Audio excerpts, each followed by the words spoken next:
The fingers reaching out from the mud were not human, but they wore my mother's wedding ring on a skeletal finger that moved with too much grace.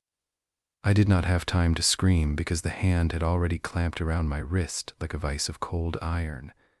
I am sitting here now in this small cafe in Manila, and my hand still feels cold. Every time I try to take the word water, my fingers twitch as if they are trying to pull something from beneath my skin. I need to tell you about Siquijor, not the post-hard version with the white beaches and the tour boats.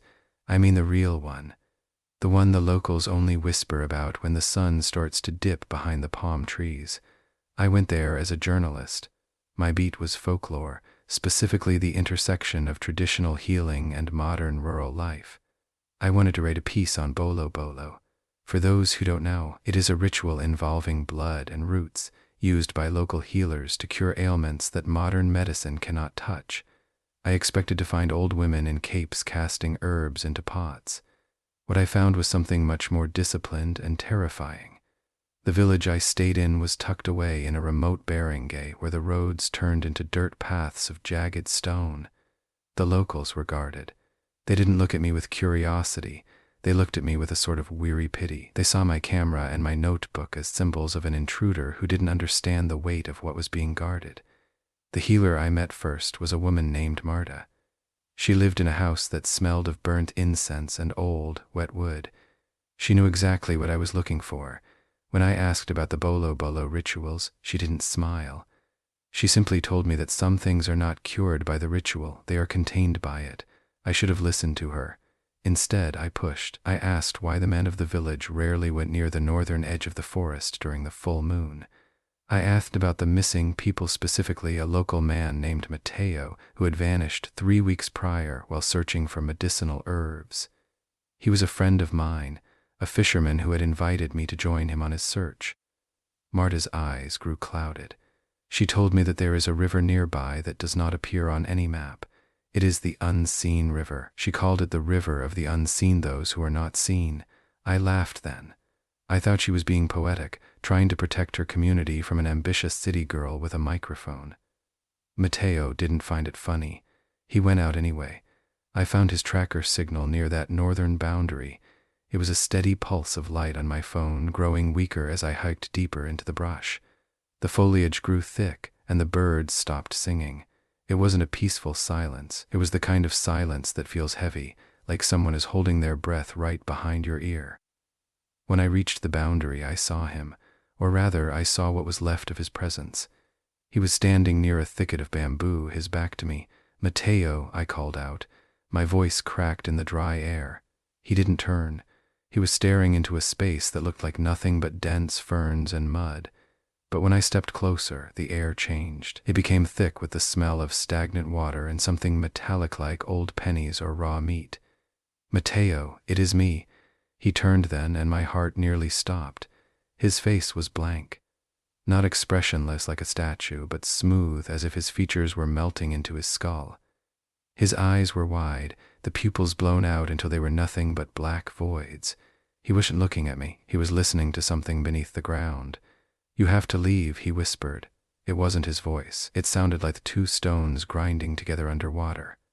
I didn't listen. I took a step toward him, and that's when the ground gave way. It wasn't a fall into a pit. It was as if the earth simply ceased to exist beneath my boats. I tumbled forward, my hands striking something wet and soft. I fell into the river. It didn't feel like water. It felt like heavy oil, thick and clinging. It wrapped around my limbs, pulling me down into a void that shouldn't have been there. When I surfaced, I wasn't in the forest anymore. The trees were gone. There was only a gray, hazy expanse where the air tasted of salt and rot. I scrambled to my feet, gasping for air, and saw the river. It wasn't a river of water. It was a ribbon of shifting, iridescent gray matter that flowed through a landscape that looked like a distorted version of the village. The houses were there, but they were twisted, their roofs sagging like melting wax. People moved in the distant shadows of people who walked with strange, jerky motions. I saw Mateo. He was standing by the bank of this gray river, his body twitching. "Mateo," I screamed. He turned toward me, and for a second his face cleared. His eyes regained their color. For one heartbeat, he was my friend again. Then the gray river surged. A wave of that thick, oily substance washed over him. It didn't hit him like water, it soaked into him like ink into a sponge. He let out a silent scream as his features began to slide off his face, melting into the dull, gray texture of the river. He became one of them, one of the unseen. I tried to run back toward where I thought the shore was, but the ground moved like it was alive. Every step I took felt like I was stepping onto something soft and pulsing. I reached out to grab a tree branch, but my hand passed through it as if it were smoke. Then the voices started. They weren't coming from any specific direction. They were coming from inside my head.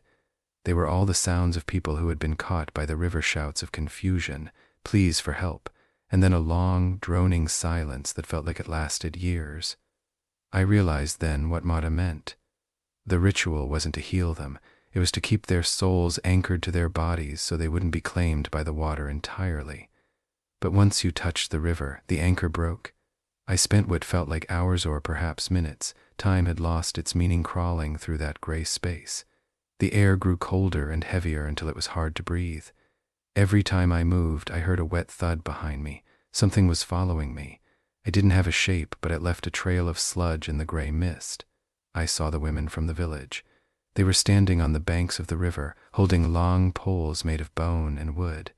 They weren't looking at me. They were chanting in a low, rhythmic hum that made my teeth ache. They were casting things into the water, bundles of herbs, pieces of cloth, small stones. I managed to scramble into what felt like solid ground. I collapsed, coughing up a mouthful of gray slime. I was back in the forest, but it wasn't the same forest. The trees were skeletal, their bark peeling away like dead skin. I saw Mateo again. He was sitting by a large rock, his head bowed, or rather, the thing that used to be Mateo was sitting there. His skin was now the color of ash, and his clothes were tattered rags. He didn't look up when I approached him. "Mateo," I whispered, my voice cracking. He turned his head slowly. The movement was wrong, like a hinge breaking. His face was perfectly smooth now. No eyes, no nose, just a blank expanse of gray skin.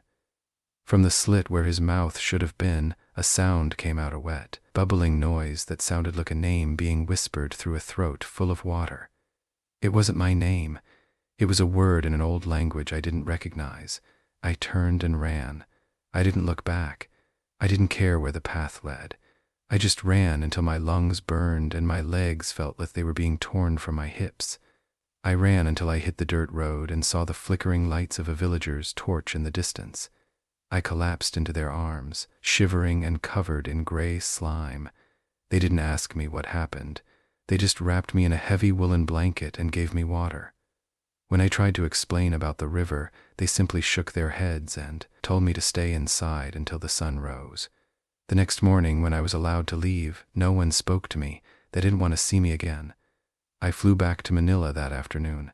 I stayed in my hotel room for 3 days, refusing to speak to anyone. I just sat on the bed and watched my hands.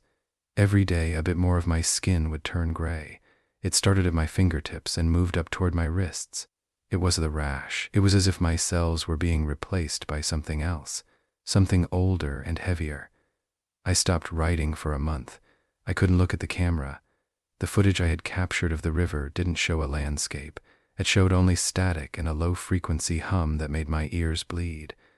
But the worst part isn't the gray skin or the way my voice sometimes sounds like gravel in a blender. The worst part is that when I close my eyes, I can still hear the river. It's not just a sound, it's a physical sensation. It feels like something heavy and cold is flowing through my veins, moving toward my heart. I tried to go back to my old life, but people noticed. They told me I looked pale.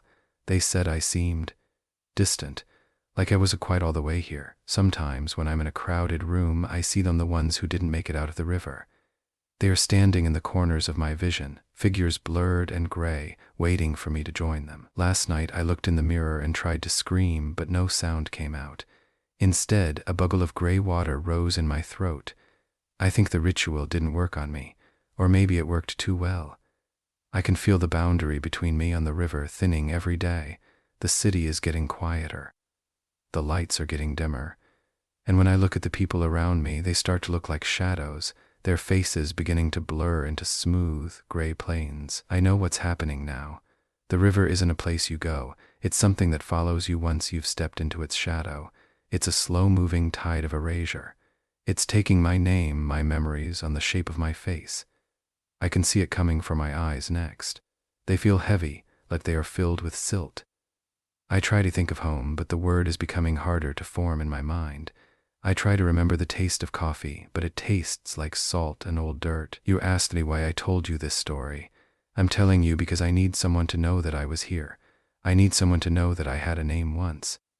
Because soon, when I look in the mirror, there won't be a woman left. There will just be a girl of gray water and shadow, waiting for the next person who goes looking for things that shouldn't be found. I can hear it now, even here in this room. The sound of water moving through pipes, but it's too thick to be water. It's thumping against my ribs like a trapped bird. Tell me something. When you look at me right now, do I still have a face? Or is the gray already starting to take hold of the edges of my smile?